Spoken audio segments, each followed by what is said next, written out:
Okay, we'll get started. Thank you all for coming tonight.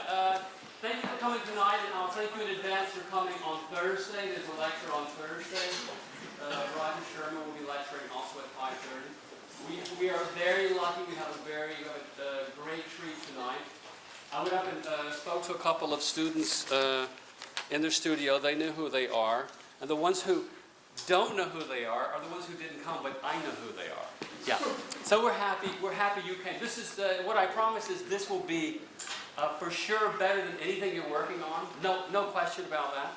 This will also be, in my view, probably the best lecture we have this year. We're very lucky we have Annabelle Selldorf here tonight. She's a graduate of the School of Architecture from 1987. I'm going to read some things I normally don't read, but I wrote some of this, and I really write very beautifully. So you'll probably enjoy this, and it's all true. It's all true. But I should tell you, this is not just a lecture. You know, some of our lectures are sponsored. And maybe our lecturer will mention this tonight. This is the Werner Seligmann lecture tonight. It's a very special occasion. We're having a reception down below after this tonight. Werner Seligmann was dean of the school about 4 deans ago. Very likely the most recognized dean in the school's history, and in many ways is the dean that set the trajectory of the school that made it become a famous and well-known and highly regarded school. So you can thank Werner Seligmann in absentia. I mentioned the Seligmann lecture because Annabelle was a student of Seligmann's, and we really wanted to have her back tonight for this lecture in particular. You may also enjoy another lecture she gave, which is our convocation speech last year, the day before the official graduation, and that's online. It's on video, and I believe we have a printed. I think we have a text version of that online as well. So I'm just going to read a little bit here, largely because I wrote it, and also because it's true. Annabelle Selldorf is among the most highly regarded architects practicing today. She's incredible range as an architect and has brought the same refined design sensibility to both industrial projects and to high-end residential work. She is perhaps best known, however, for her exquisite gallery and museum designs, including the David Zwirner galleries in Chelsea and New York City, and the recently opened Hauser Wirth and Schimmel Art Complex in Los Angeles. If you haven't been to those, you really owe it to yourself to go to those. Born and raised in Germany, Annabelle Selldorf received a Bachelor of Architecture degree from the Pratt Institute prior to master's study here at Syracuse. She's a fellow of the American Institute of Architects and serves on the board of the Architectural League in New York and the Chinati Foundation. In 2014, Selldorf was a recipient of the American Academy of Arts and Letters prestigious award in architecture. She recently received a 2016 Medal of Honor from the American Institute of Architecture in the New York City chapter. Annabelle Selldorf founded her practice, Selldorf Architects, in 1988. Now it has 65 people. And she has worked along with her team on public and private projects that range from museums and libraries to recycling facilities, and at scales encompassing large new construction, historic renovations, and exhibition design. Clients include cultural institutions and universities such as the Museum of Contemporary Art in San Diego, the Neue Galerie in New York City, the Sterling and Francine Clark Art Institute, not very far from here, and Brown University. In addition, the firm has created numerous galleries for David Zwirner, Hauser Wirth, Gladstone Gallery, among others, and designed exhibitions for Frieze Masters and 2013 Venice Art Biennale. A monograph of her firm's work, which I am very lucky to say that I have a copy of, called Selldorf Architect Portfolio Projects, was published by Phaidon Press this past spring.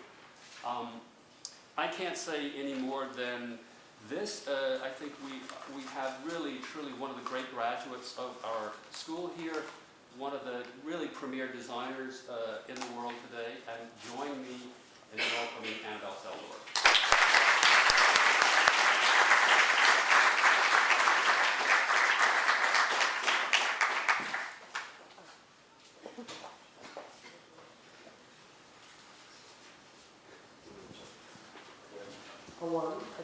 A 1, 2, 3, 4. Now I just have to get organized because I brought notes, even though I don't know how to read. Well, good evening, and again, thank you, Michael, for such a nice, warm welcome.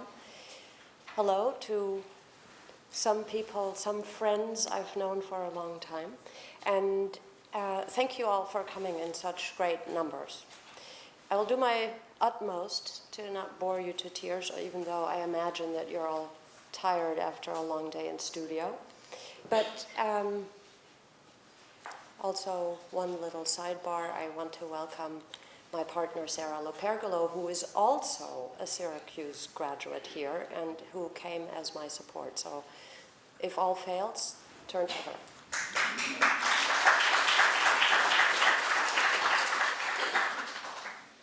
So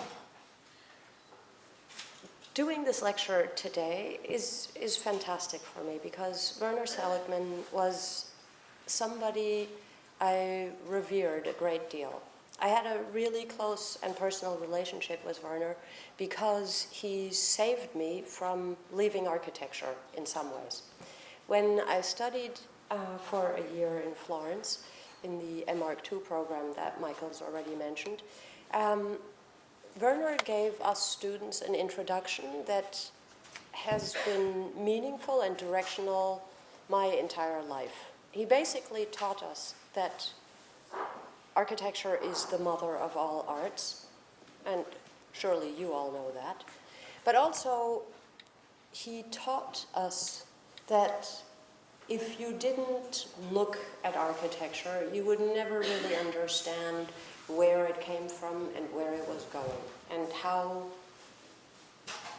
an architecture of the future couldn't possibly be interesting if you didn't know the architecture of the past. And so I was lucky to have an entire year. Can you turn this just a tiny bit down? I feel like, otherwise I'm going to start singing now. Just a little bit. There we go. Can you hear me all right? So where was I? I went to Italy. I spent an entire year studying in Florence, and one semester of which I studied with Werner. And Werner made us look at absolutely everything. This happens to be Angelo Mazzoni in Florence, an architect who in the late 20s and 30s did a great deal of this kind of architecture of the future. You might think Mendelssohn when you look at this, but what's fantastic is that all along the rails of southern Italy, you find tons and tons of these buildings. And it was Werner who I thank today for teaching me to look around me and see architecture everywhere. This, of course, is a fantastic picture of myself in younger years. And I'm not sure that I still have the photo that I took that day. But there we were for an entire year, walking around, looking at buildings. This happens to be a Vignola building in Velletri. Now, that year came to an end, and quickly thereafter I started our office. Today, we're 65 people, and we do a big variety of work. I thought it might be fun to sort of go through process and why and what we do from smaller to bigger projects. And almost always when I want to talk about the kind of work we do, I like to think of a project that's very dear to me because it is tiny.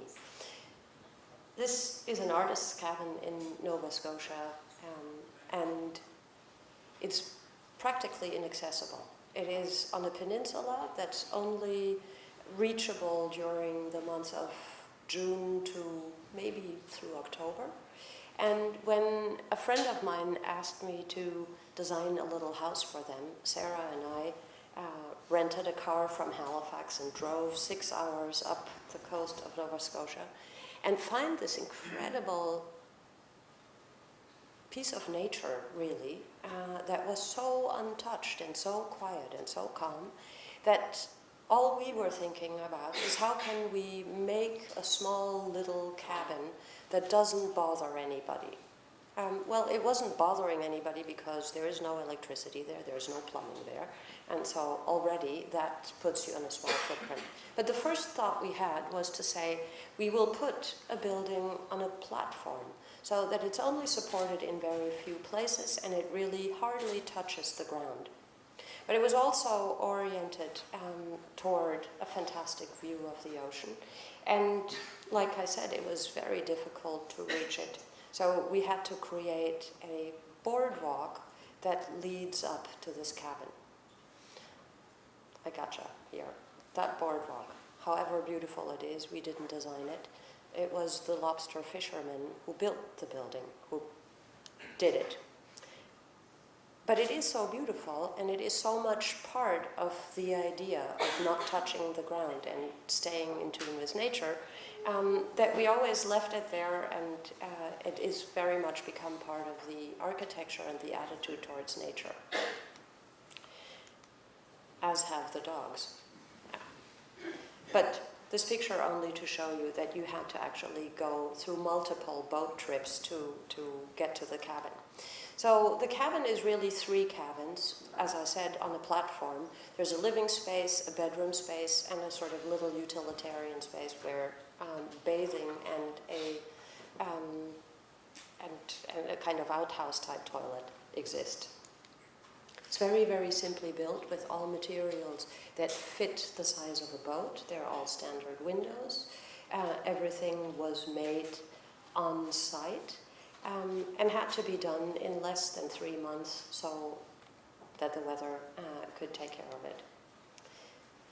I've been back a couple of times, and every time I go, I am a little bit humbled by the simplicity of the space that is so unequivocally long-lasting. It's now 10 years later, or 15 years later, and it sits there just the same, weathering the tides. And as you can see, the view is really rather marvelous. Over time then, we started to work on larger projects, and this is one of the residential projects which I like to look at in adjacency to the little cabin. This is in a private residence in Long Island, in Sagaponack, New York, and is a very, very simple design that is based on the idea that absolutely everything is made of wood. There is just a tiny little steel support in the structure, because the idea is that you have a glass box that carries a larger wooden box. The plan is simple and evolves around a courtyard that kind of creates a procession. In the first layer, a second layer, and a third layer that gets you into the entrance, and then lets you appreciate the site. I don't want to talk too long about the plans, simple as they are, but the idea is that everything is based on a measuring, on a module, if you will, so that windows and partitions coincide. And if that becomes, it became a very rigorous exercise to understand how proportions can be expressed in repetition, but at the same time pay heed to how you use space, how you experience the views, how the light influences your experience in the building. And I will come back over and again to talk about architecture has got to, in the first place, be experiential. Nothing happens if your other senses beyond your eyes don't engage. And so this house is very much about the light and the sort of textures in the materials that we used. And it works very nicely that way. It's a house for an art dealer, so there had to be many, many walls. And we created a circulation that goes along the perimeter and creates an almost seamless relationship to nature, because that too, of course, is what Long Island is all about. What I'm proud of with this house is that in its simplicity, it is almost a portrait of the client, but also it kind of supports and invites everybody to have this experience of the seasons, of the light, and of the proportions of the space. It's rather large.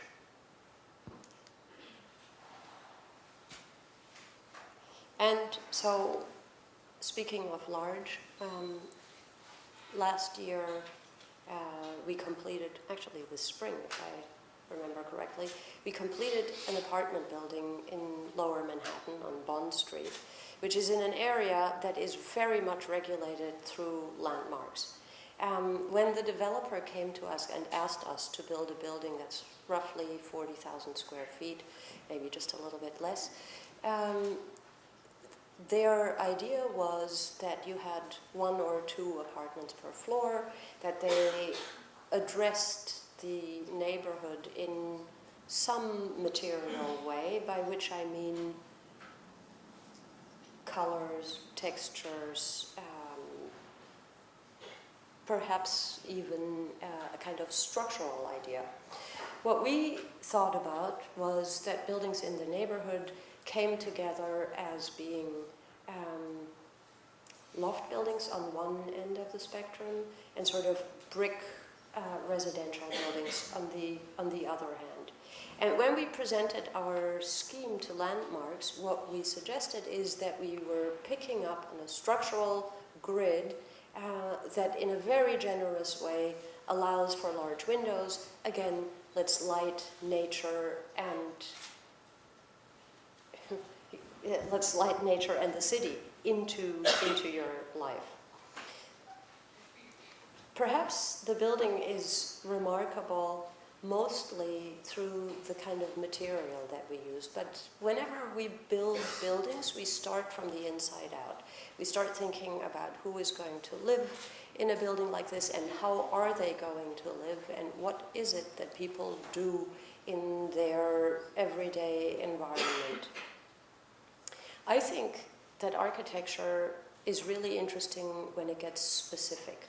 And when you're doing an apartment building, you think about not so much who, the particular person who's going to live there, but you think about people in general, people today. How do they live? What do they need?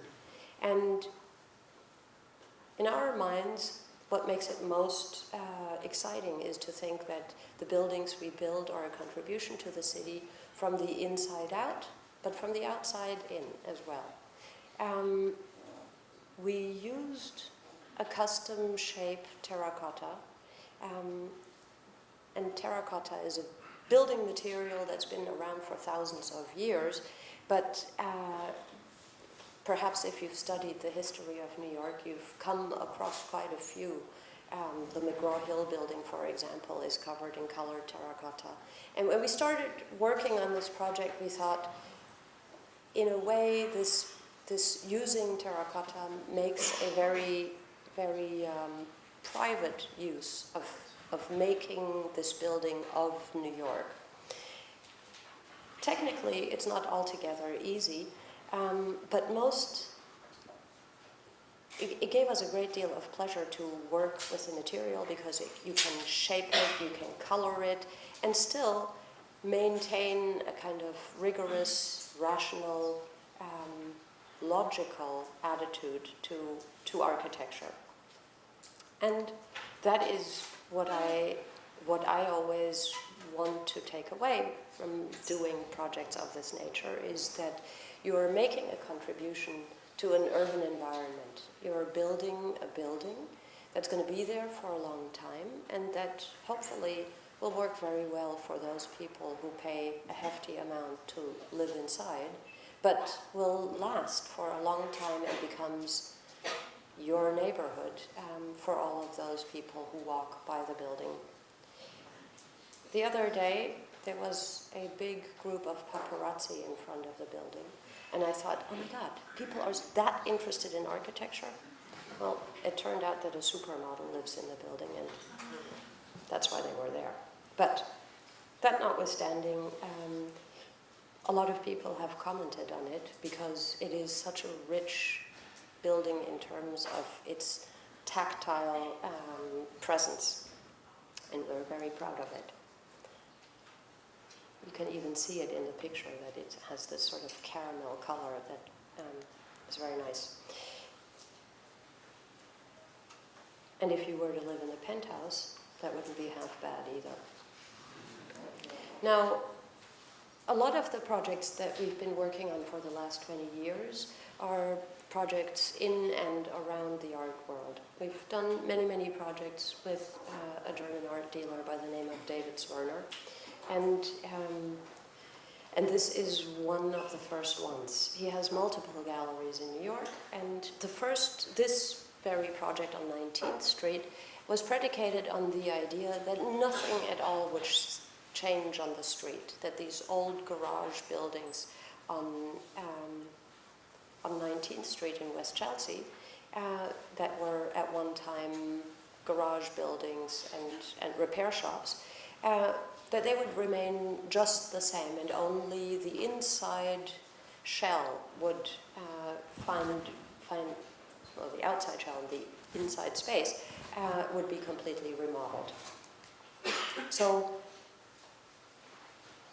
over many years, we've worked with David on creating different exhibitions, understanding what gallery space is all about, introducing daylight in these spaces, and creating, if you will, a value system. A value system that is predicated on the idea, if you go look at contemporary art, how do you experience space? How do you allow for people to be focused on the art, support the art?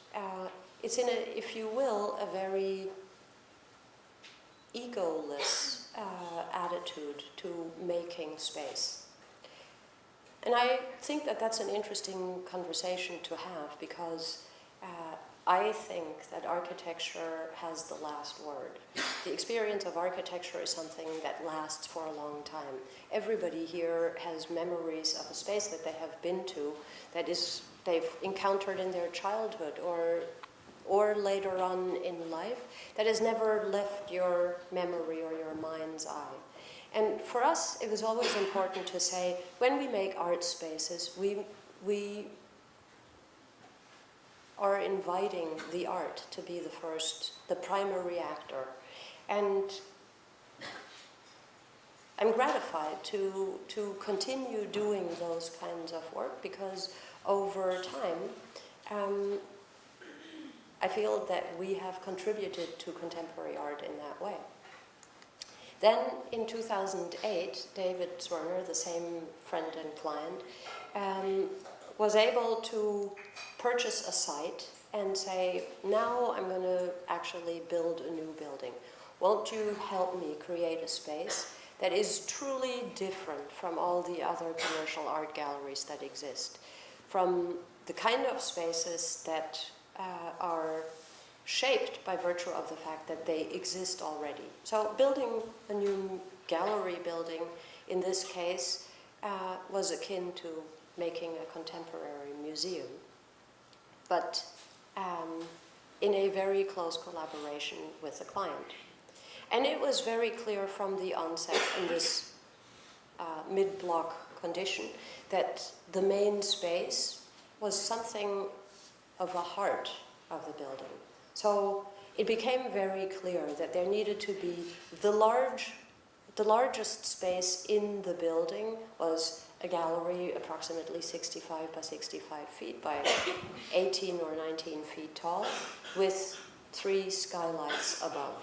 And everything else followed suit. So, as a matter of fact, the buildings was built around this main space. There are a couple of gallery spaces here. In front, there is entrance. It's all very, very simple, very rational, very much about making sure that everything was in the right place and that the flow in the building would work out well. Vertical circulation in this building became very important, so there is an elevator and a rather grand staircase, which you will see. And what that does in section is that you have an L-shaped building that's an L-shaped in plan and in section.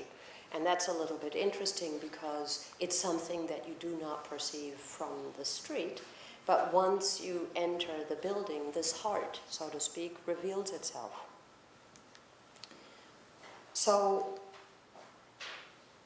eventually it became the question of what is this building going to look like? How is it going to be a neighbor in a neighborhood that is changing all the time? When there were garages and motor shops at one time, now there are a lot of art galleries and there are also a lot of residential projects.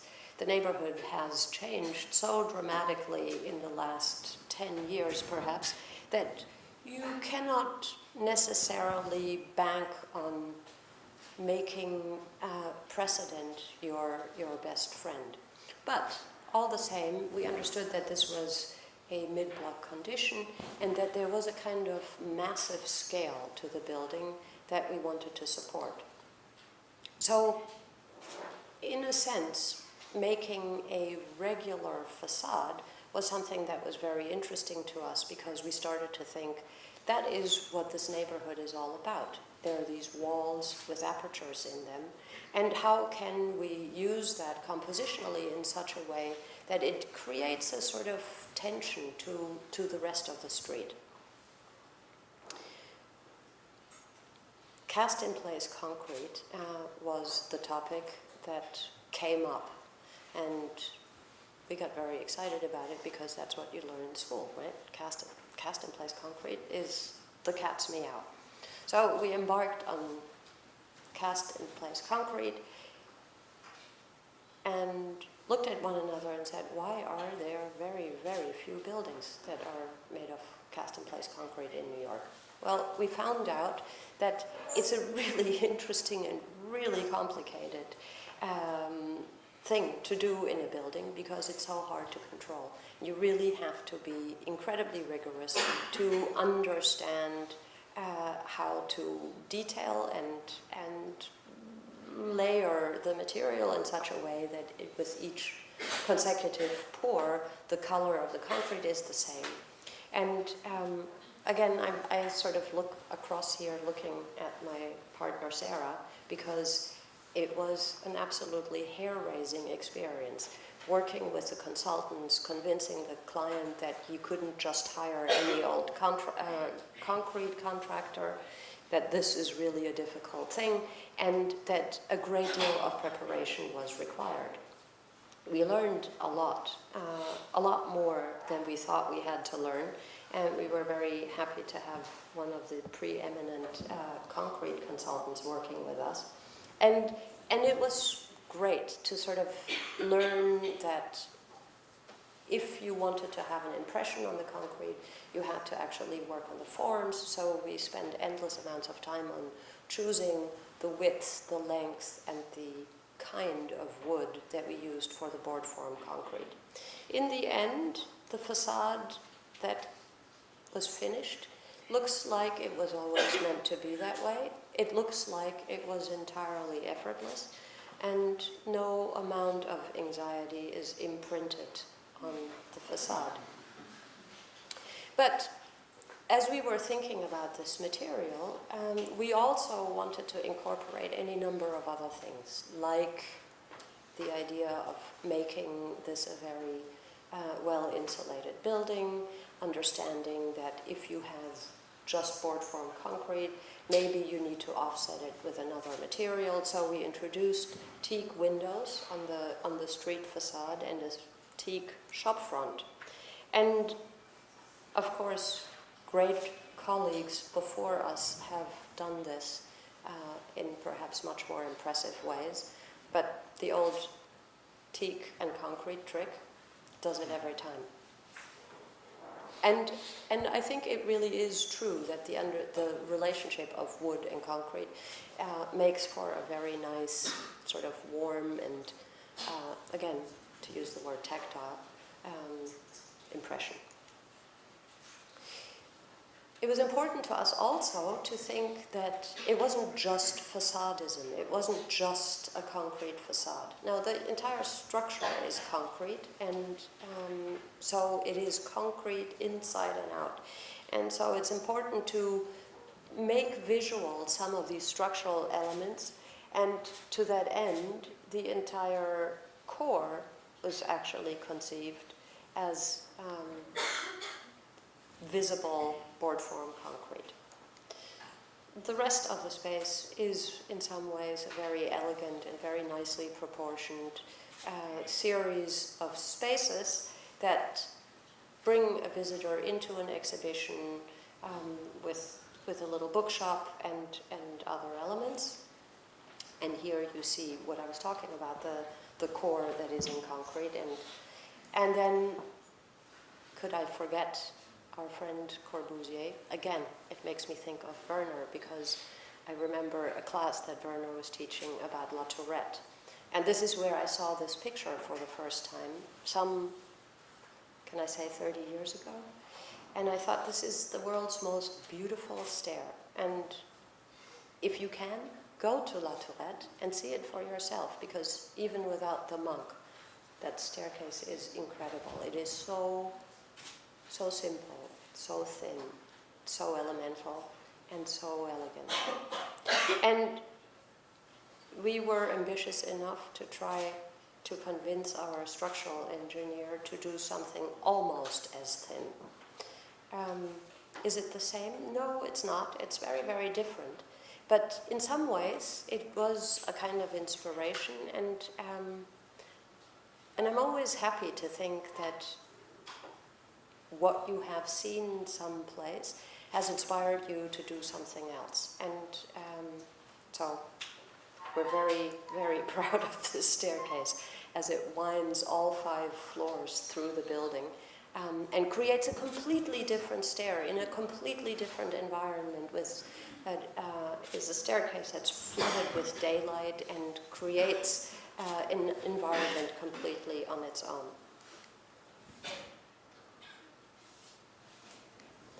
So, just to talk a little bit about the art spaces, that too is one of those things where you feel like after a while you have a vocabulary. You understand that height to width to length are things that you can play with, that are part of your vocabulary. They don't always have to be the same. But in this case, they had to accommodate Richard Serra. And there was the day when this exhibition opened, and I met Richard Serra, and he said, "That's a good space. I like the space." And I was like, oh, like a groupie. I felt we've done something here, and this was really a phenomenal exhibition. But some of the other gallery spaces are a little different. What we were after was to create spaces where people could move, where looking at art was a physical experience in which you were able to interact with the art, but feel like you were participating, because the materials and the proportions of the space were so simple and so straightforward that it allowed you to be. And perhaps that is one of the things that I think is what makes me want to make architecture, is that when we build buildings, of course we look for beauty, of course we look for rigor, but the buildings really come to life when people are in it, when people are there, when they're using it. And my favorite thing is when you realize you've actually made things a little better for how people work, for where they visit. And that is why this picture is here, because it's a building not only for people who go look at art, but it's also a building for a lot of people who work there, who do research there, who tend to the art, and to create spaces where they can all come together is very nice. They, of course, have to work in a rather German, strict environment where no talking is allowed, but at least they get some daylight. Right, just kidding. Another goal for this building, one that was very important to us, was to actually live up to gold LEED standards. We didn't quite make it to platinum, but we were mighty close. And what are all the components of it? You can see it here. There's operable windows. There is highly efficient climate control and HVAC equipment. There is plenty of daylight everywhere. There are bicycles, there are waterless urinals, there is cross ventilation. The thing that we're proud about in this LEED project is that all of it, almost all of it, is common sense. And the more architecture the more we think about architecture, the more we think that sustainable architecture can only be meaningful if it's practical, if we can actually live it, if it can be done. And the more we apply ourselves to the principles, I think the more interesting it gets. A roof garden was part of it, and we worked with a wonderful landscape designer, Piet Oudolf, making a natural garden in many small places. On the roof of the big skylights, when you look down on them, there's like wild roses. These pictures don't show it in its best season, but there it is. And from there, I want to quickly do an introduction to a museum project that Michael mentioned earlier. It's the museum building in Williamstown, Massachusetts. It is really not very far from here, and it's a magnificent project. I'm proud of what we've done, but you should go see it because there is some wonderful work by Tadao Ando. And the project was basically a comprehensive expansion of a campus. Tadao Ando did the new visitor center, and he also did a conservation center that's called Stonehill. And we were in charge of a very comprehensive renovation of an existing museum building.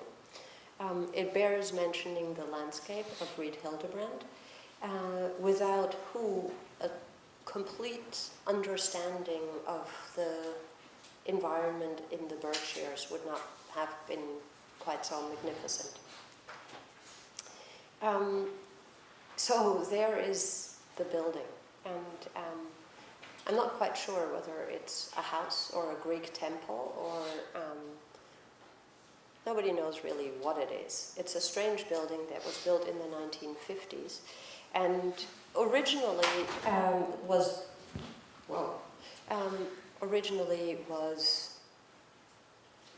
founded by Sterling and Francine Clark. And when they built this building, they built it as a museum, but they had a little room where they could also spend the night. And this was 1955, and this entrance facade is where you used to enter. The entire building is designed in a very axial fashion, and when we found it, it had been completely changed because in the meantime, another building had been added, and you then entered sideways, and it all didn't work very well until such time that the museum decided to do this massive expansion. And here you see a view from afar with Tadao Ando's building and this really magnificent water feature in the front, and sort of a little bit more discreetly on the side, the museum building. But in this simple diagram, what you can see is, what I was alluding to is that since the 70s, visitors entered through another building over here in a kind of strange sideways way, and circulated on a racetrack around this major room in the middle. With the expansion, we reintroduced an axial relationship through the building and basically reconceived all of the circulation around the museum, which in some ways is uninteresting because now it feels like It's always been that way, it was meant that way, it's completely natural, you never think about where you go. And it's one of those interesting architectural projects where I think it is about paying attention to absolutely everything all the time, because so much of the existing material wasn't necessarily so good, but you couldn't take it all away, and so it's about small movements, it's about liking what you do, it's about understanding that, again, you'd be looking at art here, and some really magnificent art, and look at it in a very different way from many of the contemporary art galleries that we had worked with. This is the Renoir room, the big room in the middle of in the belly of the building, so to speak. And here are some of the spaces around that we, like I said, reshaped. But what we always maintained is an idea of this kind of odd house museum character that the building always had. Now they have these really beautiful bronze windows with views out to the Berkshires. And the experience of art in conjunction with nature is something that is deeply moving. And we did our mighty best to try and improve it and try and make it feel like nothing was changed, but everything was better. For once, actually getting older was getting better. We were also invited to do an exhibition in the new visitor center of Chinese bronzes. And it was very nice to sort of have a little bit of an exchange with Tadeo Ando's architecture and sort of bring together ideas about transparency and spatial relationships. Very quickly, I want to show you a project that we completed fairly recently. It's the Steinway headquarters in Manhattan. Steinway had a building on 57th Street, and many people went to New York City to play their first piano, to purchase a piano. Pianos are very expensive instruments, and finding a new vocabulary for Steinway in this building on 43rd Street and 6th Avenue, where the old International Center for Photography has been, was really a fun exercise, because in some ways we thought pianos are really not very different from other art objects. They make music, yes, but they are also large sculptural elements. And so that is how we use the space, is as basically an exhibition gallery. And because the space is very large and very tall, we thought one thing in this very modernist environment with very, very tall windows that look out on 43rd Street and 6th Avenue, lots of traffic, lots of people walking by, is create a completely quiet, completely self-sustained environment with a wood ceiling and an end grain floor, and create a kind of luminosity in the heart of the city that's really special, that's really different. This is a detail of the wood ceiling that I was describing. It's sort of backlit and creates a really wonderful atmosphere. Here is the concert trial room. Pianists can go here and try out different things for different pianos for concerts. And very importantly, a small recital hall was part of this. Working with acousticians and with musicians is a whole different experience, because when I earlier talked about engaging the senses, this happens in a very different way. And again, it was a learning experience to understand how shaping a room created a different sense of architecture, but as always, I think that there is a center of gravity to the room that allows you to experience the space and the music all at the same time. I can see that I'm getting on a little bit, so I'll hurry up and quickly show you a project that we're working on in Arles, in the south of France, where, again, we are in charge of doing exhibition spaces in old industrial rail yard buildings. Alongside of us, we're working with Frank Gehry, who is producing a very, very prominent building, very gestural building. Does that come as a surprise? Whereas ours are perhaps a little bit more quiet and more introverted. But I think that the program is very interesting because, again, it incorporates the landscape of the south of France. There is a park surrounding these buildings.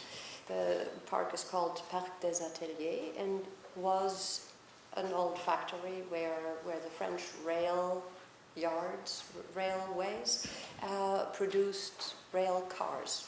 And it was left and abandoned in the 40s or 50s and began to basically fall apart, and parts of it burned down, and now it is property of the Luma Foundation that's dedicated to creating experimental contemporary art exhibitions that include performance, include music, but are really a gift to the town of Arles in a very civic gesture, in a very beautiful open atmosphere that invites artists and tourists and the people of Arles alike to enjoy this area. We've made it our business to celebrate the old buildings and to understand that the architecture around these rail yard buildings is actually something that comes very naturally as flexible space for art. We added to one of the buildings another bay using basically the same shape that there was before and making large exhibition space. Very simple buildings, again, sticking to the same vocabulary, but making subtle differentiations and, again, counting on small details being executed well and creating a visitor's experience that is very special. So you see all of the old structure, and it's kind of wonderful to see that these buildings are being used and being used in the flexible ways in which they were intended. Almost last project is the recycling facility that perhaps you have heard or seen about. It's one of the largest and perhaps most modern recycling facilities in Sunset Park in Brooklyn, and it was part and parcel of the mayor's initiative to make the Brooklyn waterfront into a working waterfront again. So this project is located on an 11-acre pier that at one time was served for police evidence, and the first time we went there were tons of cars with bullets in them parked there. Well, we got rid of them quickly and built a 140,000 square foot large recycling facility.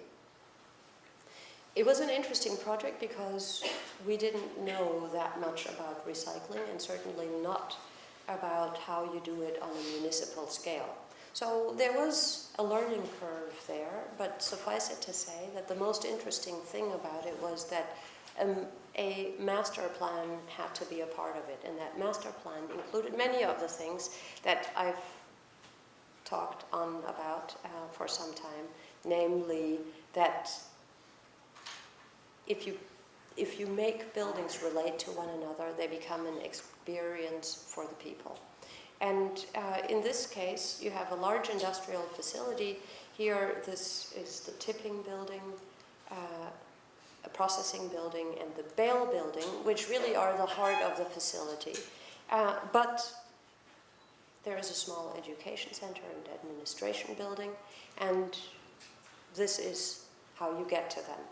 So again, planning how people use the building is half of the experience. So there is a pedestrian access, there then is car access, because there's also buses that drop off children.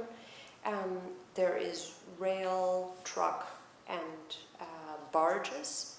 And all of that is organized in such a way that people are kept safe and that there is a relationship to the surrounding nature, because it's rather dramatic to build a building that is half in the water where barges can enter and load and unload their materials. And when you're standing at the facility, you have an incredible view of the city. So this is a very prominent site. This is just a detail shot of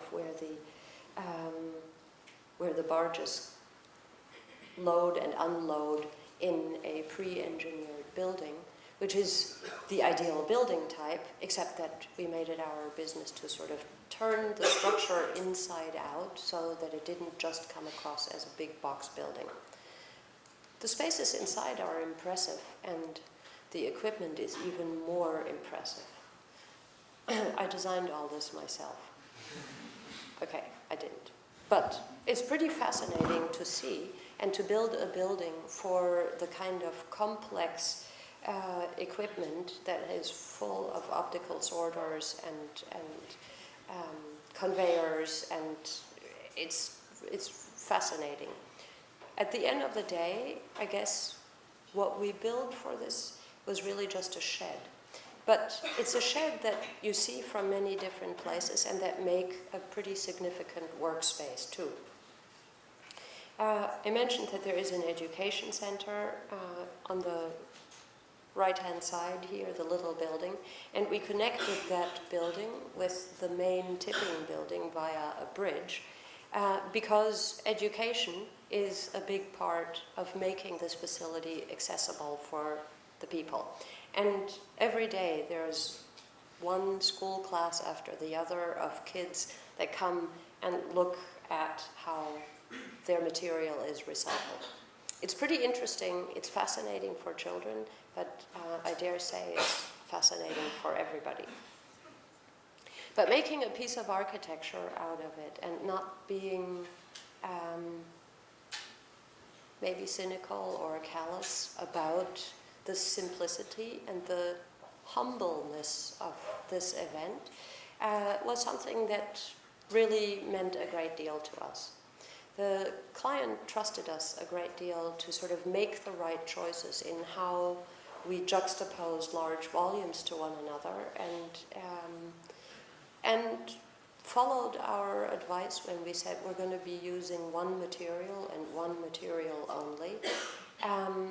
A material that's a fundamentally industrial corrugated aluminum material. It's called Fibrel. But we felt that using this material juxtaposed or allowed us to play off the juxtaposition of the different volumes. And it does. At every time of the day or night, at every weather and in all conditions. It's really a very simple, very calming experience despite the noisy garbage trucks. And the education center was a very important part because it has these public spaces where people from the community are invited to come celebrate, have congregations, etc. This is what it looks like from the water, and you can see it from a long ways away from many different points in the city. So very quickly, and this is, I promise, the last project, is the Mabwindo School in Zambia that is currently under construction and is one of the favorite projects that we're working on in the office. Because for me, one of the really phenomenal things is that when we agreed to to take on this project pro bono for the Plus 14 Foundation. I asked everybody in the office, or I sent an email and said, who wants to work on this? And of 65 people, I think 48 of them said, me. And it's been great. We've been enjoying designing a great school for about 170 students, and devised a very simple steel system that basically allows for school classrooms under one big roof to come together. Now, what was important to us was that this was in a way a model school. It's not just a school, but it's an idea for a community project, because people come here and have space to congregate, come together, to eat together. There's a well there. Kids don't have too far to go to come to the school, which is really the key issue in Zambia, is that schools there aren't so many of them, and so kids often have to travel a long time. But part and parcel of this design is also to provide teachers housing. And so a great deal of effort went into thinking about what are the local materials. And so we're actually there producing the brick that makes the classrooms. And you can see that there is a lot of daylight and ventilation, and I think it's going to be pretty spectacular. I can't wait to go to Zambia, and I hope you'll join me there. Thank you.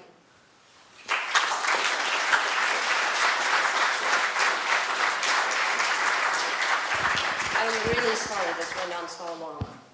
Yikes.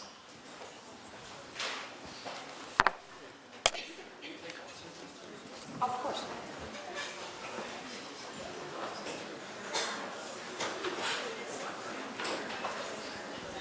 Thank you, Annabelle. We'll take some questions.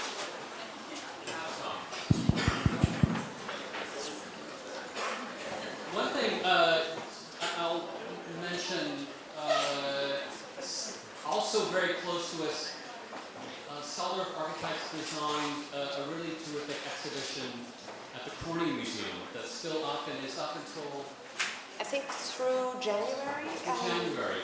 If you have a chance, you should try and go and see that. It's called Fragile Legacies, and it really is spectacular. Not because we designed the installation, but the objects are these glass objects made to resemble nature by this family called Blushka, and they're really extraordinary objects. So you should definitely go and see that. Anyway, Corning is so worthwhile seeing. There's such great architecture there. Tom Pfeiffer did a beautiful building there. Gunnar Berther, it's great. Go. They only know Syracuse. They don't. Questions? How far away he is? You could shout it out. Yeah, sure. Done. I'm here.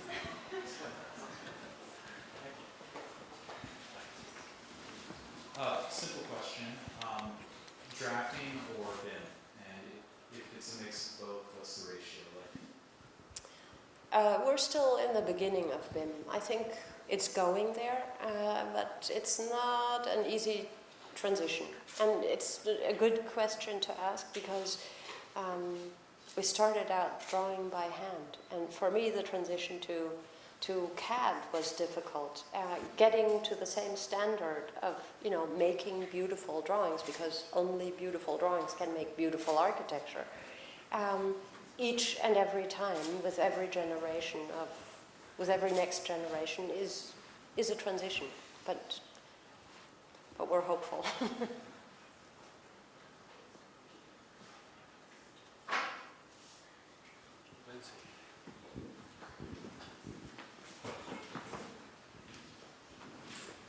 You talked a lot in the beginning with the earlier projects, like the house in Nova Scotia.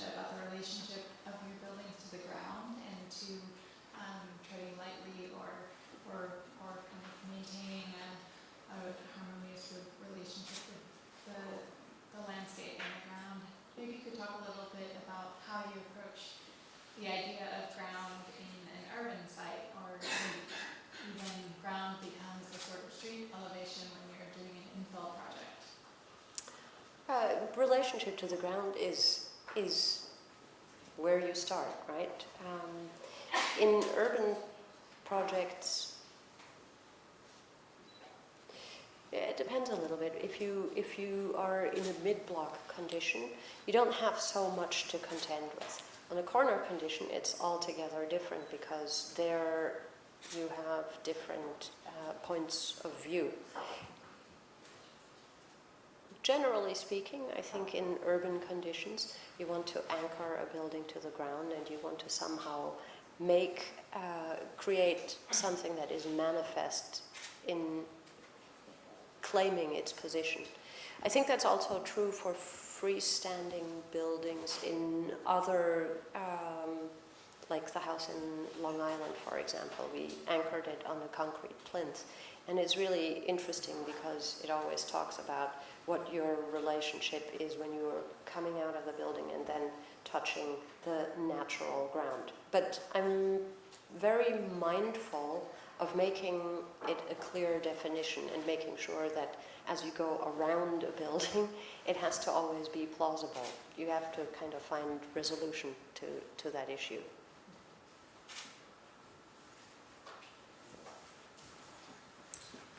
Oh, sorry.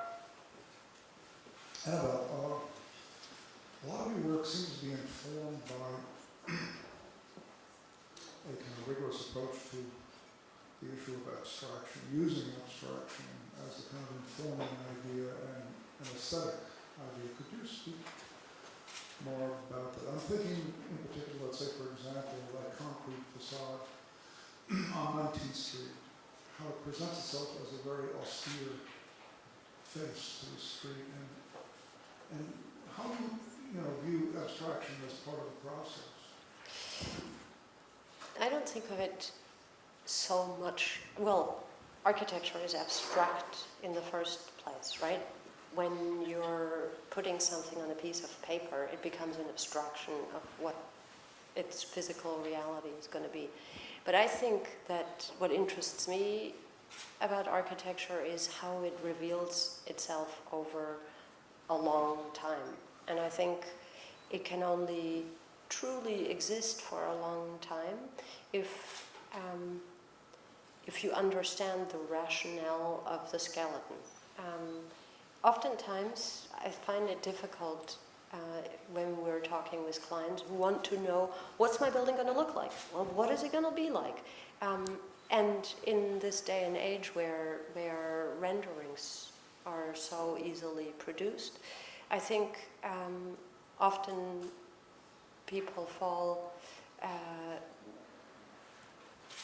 the temptation to just say, well, it'll be like it'll stand on one leg and do this. I can't do that. It's not because I don't want to, but I have to find out what the building is. I have to understand it. It's like, how is the structure? And the structure is informed by so many other things. And they're all rational considerations that inform the whole.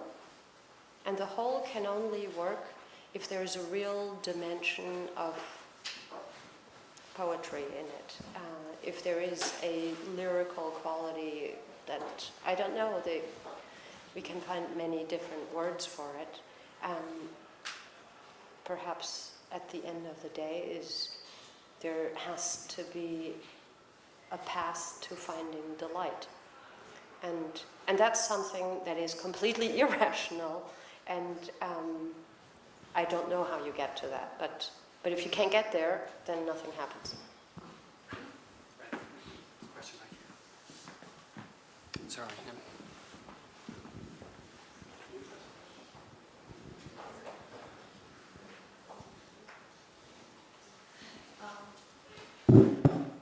So I was interested in the what you mentioned as an interest in the egoless space of that the museum tends to ask for. I'm wondering, like, what this the connection between, like, the dissolution of the experiencer, like, what kind of connection you think, or you're interested in exploring in maybe other program types, like other than like museum experience? Well, like so many architects, I think every time that you learn about a new building type, that's terribly interesting. I believe by this time I've been an architect long enough to sort of know that probably most of the time our approach is going to be one that is a little bit reticent. It's less about saying, look at me, but rather look at what we can do. And what we can do, we can only do if people use it and if people can wholeheartedly and over a long time make use and experience a building. And so I think, I'm not sure that I'm really answering your question, because if I were to design a hospital, I would probably try and find very calm spaces where people feel that they can properly heal. But at the same time, I also think architecture has got to be universal. It's about making great, beautiful spaces that are at times awe-inspiring and at other times, I don't know, purely functional maybe. So, well, it's all of those things, if that makes any sense. I have a question, but I'll ask mine first.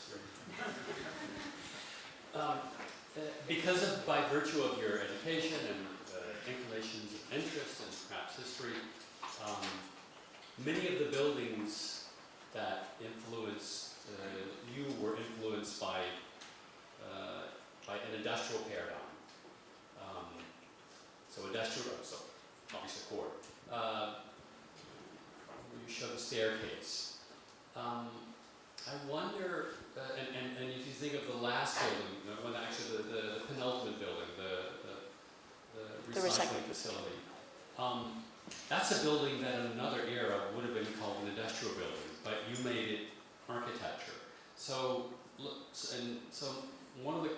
my question is, and it's maybe related to her question, which is about programs or even building typologies. It would seem to me, given the kinds of buildings and the kind of architecture that's influenced you, the challenge of making an industrial building from which all of these typologies kind of derive, in a sense, architecture and not an industrial building, is an immense challenge.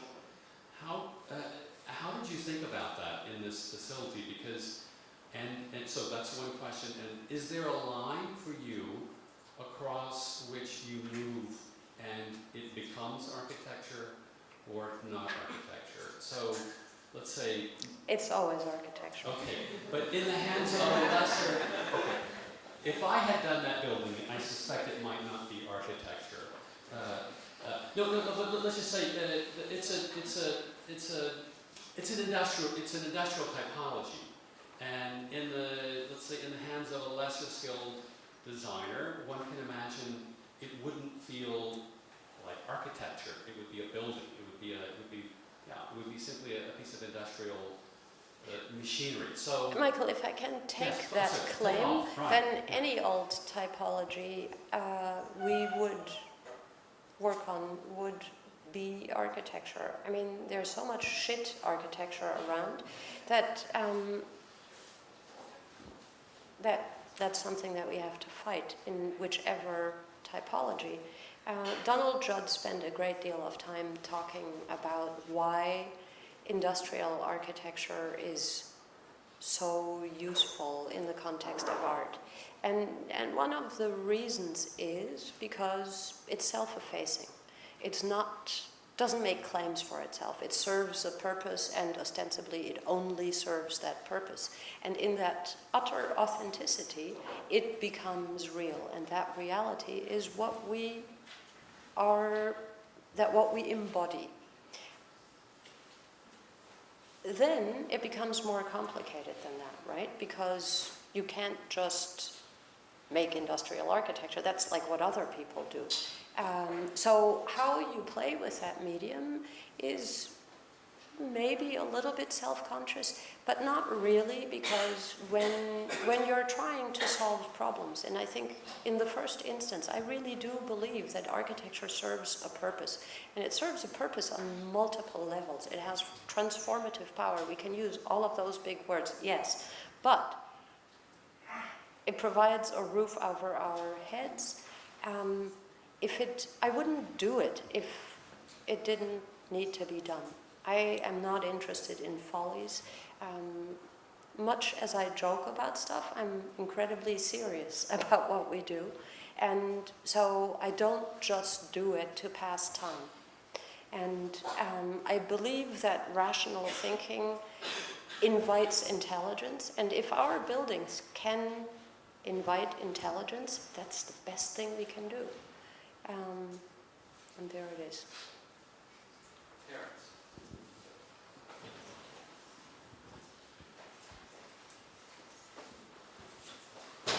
First of all, thank you for a really very nice lecture. Really appreciate it. I want to ask you about Werner. I think one of the great lessons from Werner as a teacher was having architects who you're really passionate about. Of course, he was incredibly passionate about Wright and Le Corbusier. And I was just curious, for yourself, could you talk about architects that, it may not show up directly in your work, but have you got who all gets your night? heart beating faster? Well, going back to Werner, Werner and Colin Rowe taught me a profound appreciation and love for Corb. They never quite got me on the right side, but I'll leave that one alone. But look, I'm German. I'm from the Rhineland. It's Mies all the way. What can I say? I do have a deep passion for Mies and would never dare to emulate him. But I think there is a kind of,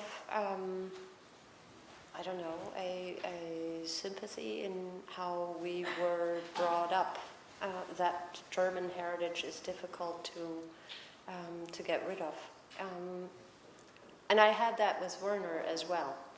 Needless to say, there were lots of schlitz and schlutz we had to discuss. But of course, there are many others. There's Asplund and Asplund, Alto, all of those guys. That's just the A's. That's just exactly.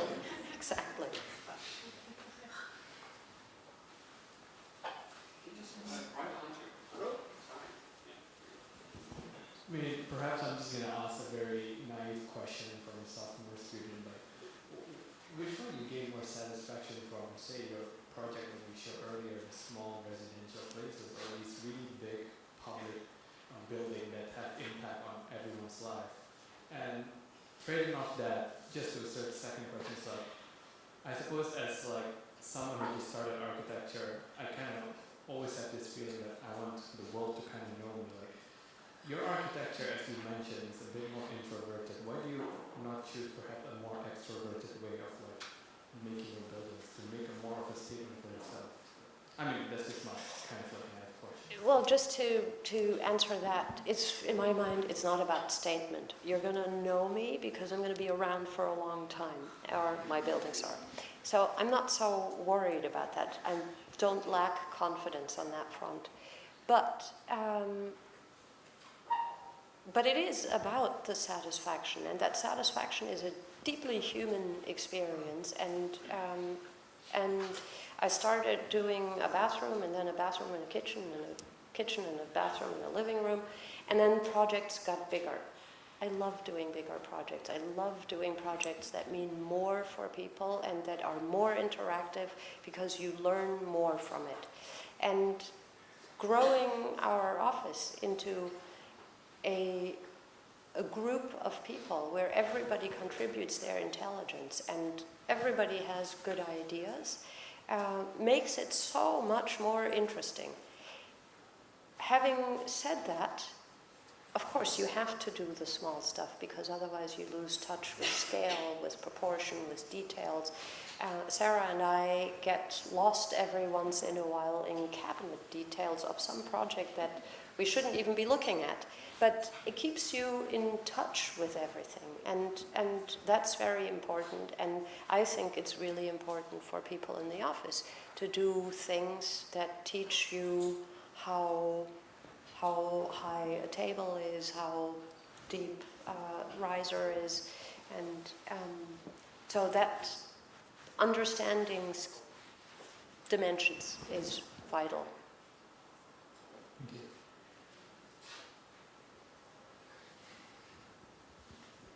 So you talked about the garbage recycling factory.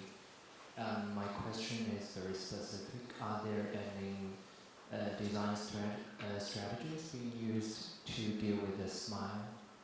It seems to be a main consideration. I'm sorry if I wasn't clear about that. For us, it started with the master plan. It's understanding how the principal recycling process worked, which allowed us to locate the big buildings. And then we developed a plan that included a circulation diagram. Within that, architecturally, we understood what the dimensions, what the volumes were, and created essentially a series of exterior courtyards. And these courtyards reproportioned the buildings and their volumes in ways that becomes a real experience as you circulate around the buildings on the outside, and even when you're coming in your garbage truck. So there is a sense of place to it. And it's very finely layered, and it's very much based on how people use and therefore experience the buildings and the purpose for which they're there. And one more question. You talked about several times about common sense. How do you distinguish what is common sense or what is not in architectural advice? Common sense. It's underrated for sure. Well, I think it's probably, I keep it with Einstein. Do as little as you can, but not too little. He, of course, probably said it a little bit better, but that's what he did, or what he said. Maybe we have one more question, and then we have a reception after. You can have a nice adult beverage and water. And Is there alcohol? Can we do it now?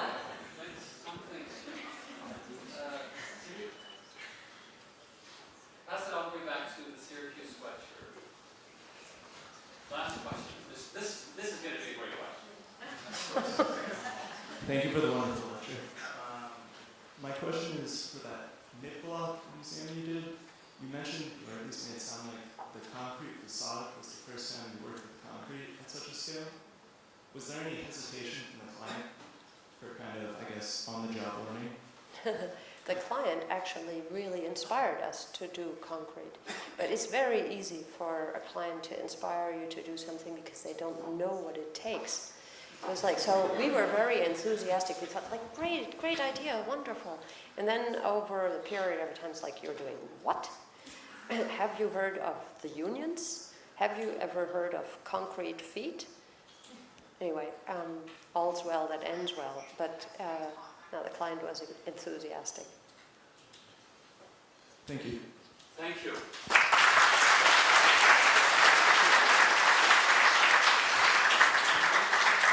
Down below.